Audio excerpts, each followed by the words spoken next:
I added this Fool Proof Gardenia to this front path that comes off the driveway. It should contrast nicely with a couple ground cover perennials that we have out here. These bulbs, of course, daffodils will die back pretty quickly, and we have a swath of annuals that are going behind this, and so the annual color should contrast with this nicely. Gardenias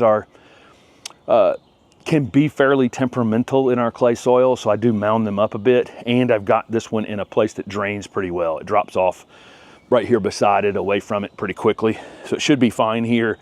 Like acid soils, I got everything going for me except for that clay-based soil that sometimes they just don't like. But this, again, the water gets out of here pretty quickly, so it shouldn't be an issue. It doesn't mean it needs to be bone dry. It just means that when you water it, hopefully the water doesn't sit there, you know, for days and days and days in a soup, basically.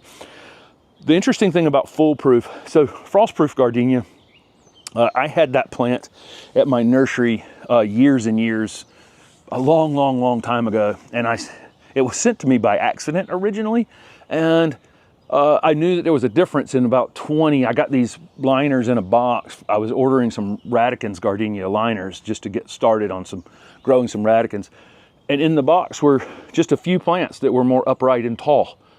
Same kind of leaf though as Radicans gardenia, and I grew them out in ended up growing them out in 3-gallon containers, and they were just perfect, like what you're looking at right here. I mean, just absolutely perfect plants, really easy to grow in a nursery setting, very floriferous, bloomed like crazy.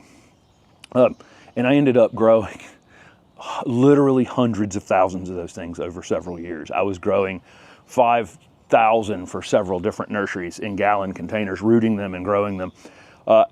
But the one thing with frostproof is it does stretch out a bit, and it can be a little bit floppy, and the landscape gets a little bigger than some people want it. So Buddy went to work on it, Buddy Lee, the Encore azalea inventor, and had selected this one because the leaf internodes are much closer together.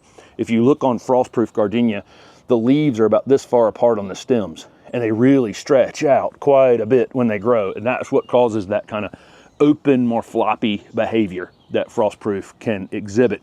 This one, the leaf internodes are much closer together. So when it flushes out, it's a much sturdier little stem, okay? And it keeps it more compact and less likely to flop open. Just the same exact double white fragrant flowers that you would expect. But I really like this. I really like this plant. I've been drawn to it a lot because I grew frostproof for so long, and I know how it would look in this 3-gallon container versus what this one looks like going into the ground. So we'll grow this one out here and observe it and show you guys as it comes into flower sometime in May.